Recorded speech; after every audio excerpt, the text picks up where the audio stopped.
ओम श्री परमात्मा नमः। मैं सीनियर प्रोफेसर हृदय अवस्थी अपने परम पूज्य गुरु जी प्रातः स्मरणीय वेद मूर्ति तपोनिष्ठ गीता उपनिषद पुराण और धर्मशास्त्र के विशेषज्ञ प्रोफेसर पंडित भगवत शरण शुक्ल के साथ में आप सभी का अवस्थित Ayurveda anatomy yoga and spirituality channel पर हार्दिक स्वागत करता हूँ। गुरु जी हम लोग को सांख्य कार्य का सिखा रहे हैं। आज 66वीं कार्य का है, तो चलते हैं उसको सीखने के लिए गुरु जी की ओर। नमोस्तरन्ताय सहस्रमूर्तये सहस्रपादाक्षिशिरोरुबाहवे सहस्रनाम्ने पुरुषाय शाश्वते सहस्रकोटियुगधारिणे नमः। कृष्णाय वासुदेवाय हरे परमात्मने प्रणतक्लेशनाशाय गोविंदाय नमो नमः।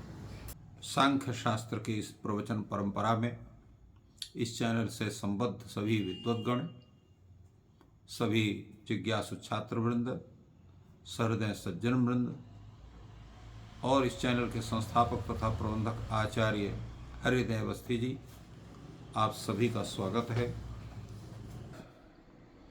पुनः अगली कारिका के अवतरण में अपनी बातों को रखते हुए आचार्य वाचस्पति मिश्र कहते हैं, स्यादेदत् निवृत्त प्रसमाम इति न मृष्यामहे संयोग कृतो ही सर्ग इत्युक्तम योग्यता च संयोगः भोक्तृत्व योग्यता च पुरुषस्य चैतन्यम भोग्यत्व योग्यता च प्रकृतिर्जडत्वम न चेतो अस्ति निवृत्ति न च कारणीया भावान् निवृत्ति तज्जातीयस्य अन्यस्य करणीयत्वात् पुनः पुनः शब्दाद्युपभोगात् इष्यत इत्यत आह दृष्टा मया।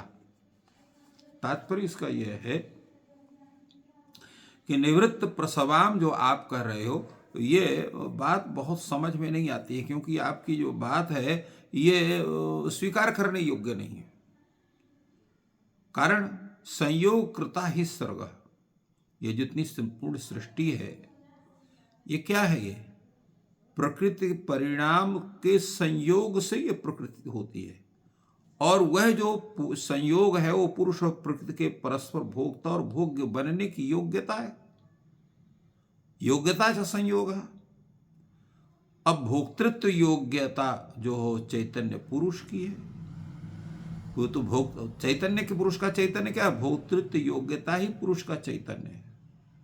और प्रकृति का जड़त्व क्या है? भोग्यत्व योग्यता, माने भोग्य होना ये प्रकृति का जड़त्व है, और भोग करना वो जो है पुरुष का चैतन्य है। तो इसलिए इन दोनों की निवृत्ति कहाँ से होगी? न चैत्य वो हस्ति निवृत्ति, क्यों? करणीया भावात निवृत्ति, जो कुछ करने के लिए नहीं है तभी ना निवृत्ति होगी। तज्जातीय से अन्य से करणीयत्व, तज्जातीय जो अन्य है वो करणीय है, उसको पूर्ण करना है। तो एक कार्य समाप्त होगा दूसरा कार्य करना है, दूसरा कार्य समाप्त होगा तीसरा कार्य करना है। तो इस तरह से पुनः पुनः शब्दाद्युपभोगात, तो बारंबार जो है शब्द स्वर स्वरूप रसगंध इत्यादि का उपभोग बार बार होता रहेगा, बार बार वो सृष्टि बनती रहेगी। तो न चाहे जितना भी तत्व ज्ञान हो जाए, तत्व ज्ञान होने के बावजूद भी प्रकृति के और पुरुष का जो भोग्यत्व और भोक्तृत्व रूप संबंध है, उनकी जो योग्यता है वो समाप्त नहीं हो सकती है।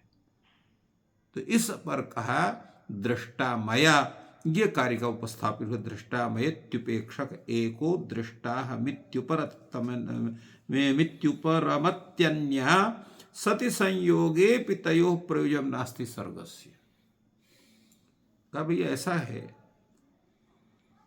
कि दृष्टामया इति उपेक्षक, जो चेतन पुरुष है वो कहता है मैंने इस प्रकृति को देख लिया, अब इसको इसके प्रति मेरी कोई जो है वो आकर्षण नहीं है, ऐसा विचार करके और वो उदासीन हो जाता है। क्योंकि व्यक्ति का दर्शन के विषय में जो उसकी लालसा होती है, जो उसका अपेक्षा भाव होता है, वो अदृष्ट वस्तु के लिए होता है, दृष्ट वस्तु के लिए नहीं होता है। जो बार बार जो देखी जा चली उसके लिए आपको उसको देखने की जिज्ञासा आपके अंदर नहीं होगी, इच्छा नहीं होगी, न देखी हुई वस्तु के विषय में होगी। तो इसलिए दृष्टामय इत्युपेक्षका है एक कहा, और एक जो है जो प्रकृति है अहम दृष्टा इत्युपरमत्यन्य, जो दूसरी है वो कहती है इसने मुझे देख लिया है, अब इसके पास मुझे जाने की आवश्यकता नहीं है, तो ऐसा मुझे देख लिया है, यह सोच करके वो व्यापार शून्य हो जाती है, कुछ भी व्यापार वो नहीं करती है। और सत्य संयोग, तो कहते भाई संयोग तो बैठा हुआ है, क्योंकि जिस समय प्रकृति और पुरुष के संयोग का नाश होगा तो संपूर्ण सृष्टि का नाश होगा। तो सत्य संयोग वितय हो प्रयोजनम नास्ति सर्गस्य, संयोग भले ही बना हो उनका, परंतु संयोग के रहने से भी प्रकृति और पुरुष का जो के माध्यम से सृष्टि का जो व्यापार होता है उसका प्रयोजन नहीं रह जाता संयोग होने पर भी, क्योंकि अब वो प्रकृति जो सृष्टि की प्रक्रिया है वहीं पर वो रुक जाती है। इसका तात्पर्य आचार्य वाचस्पति मिश्र बड़े ही सरल ढंग से उपस्थापित करते हैं। वो कहते हैं करो तो नाम पौनः पन्ने शब्दाद्युपभोगम प्रकृतिर्ज्ञया विवेक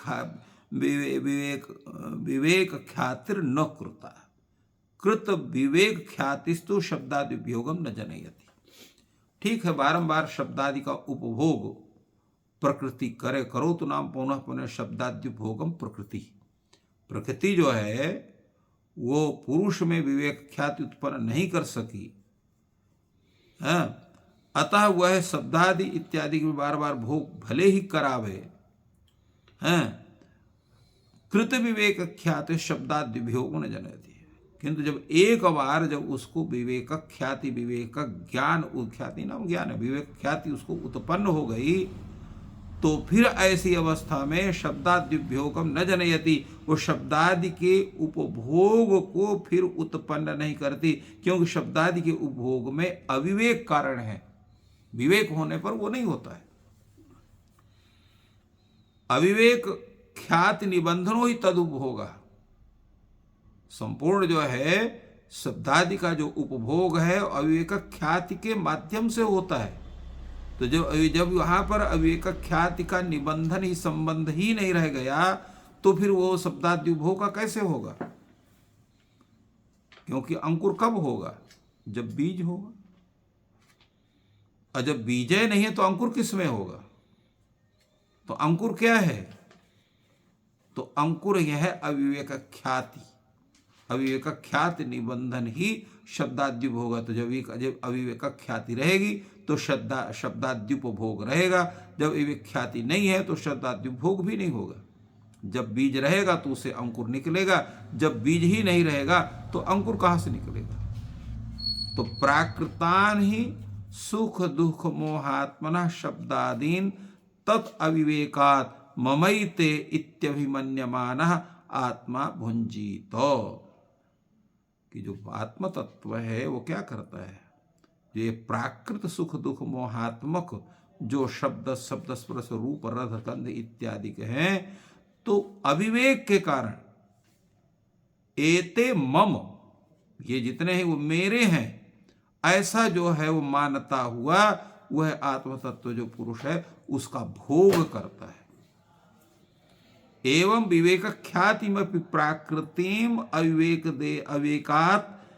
अविवेकादेव आत्मा मदर्थेयम इति मन्यते।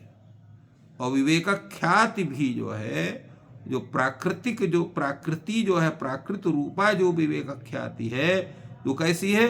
अविवेकात, अविवेक के कारण ही वह जो आत्मा है मदर्थेयम, यह मदर्थ माने मेरे लिए है, ऐसा वो मानता है।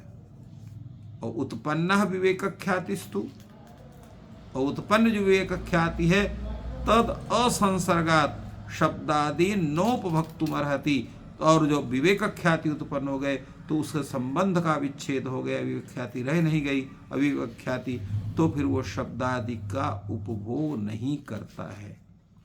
नापि विवेक ख्यातिम प्राकृतिम, और न ही जो है प्राकृति जो विवेक ख्याति हो उसका उपभोग करने के लिए उस पर प्रवृत्त होती है।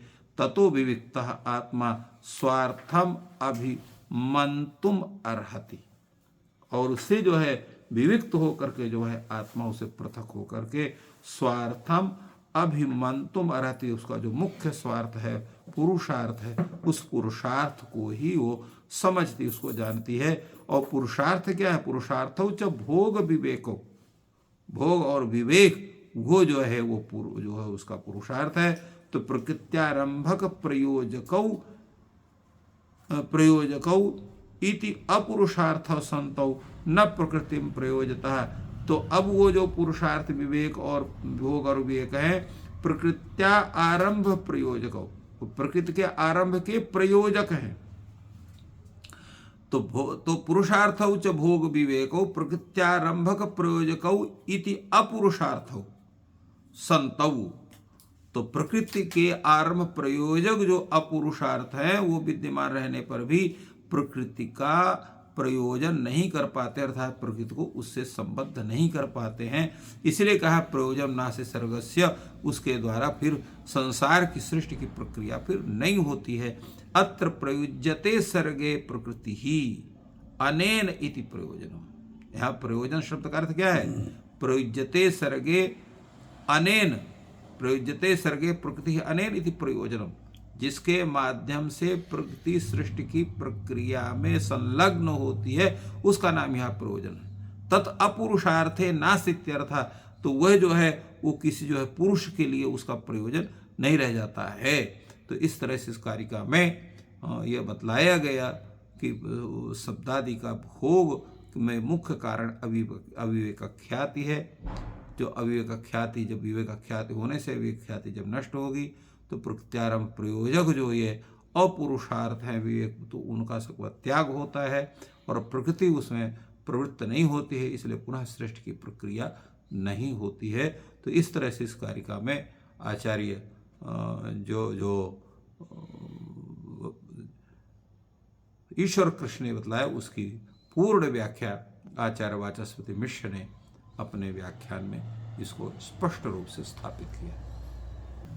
तो इस प्रकार गुरु जी ने बहुत ही सरल शब्दों में कारका का अर्थ हम लोगों को समझाया। आपका दिन शुभ हो, ईश्वर आपकी सहायता करें। धन्यवाद।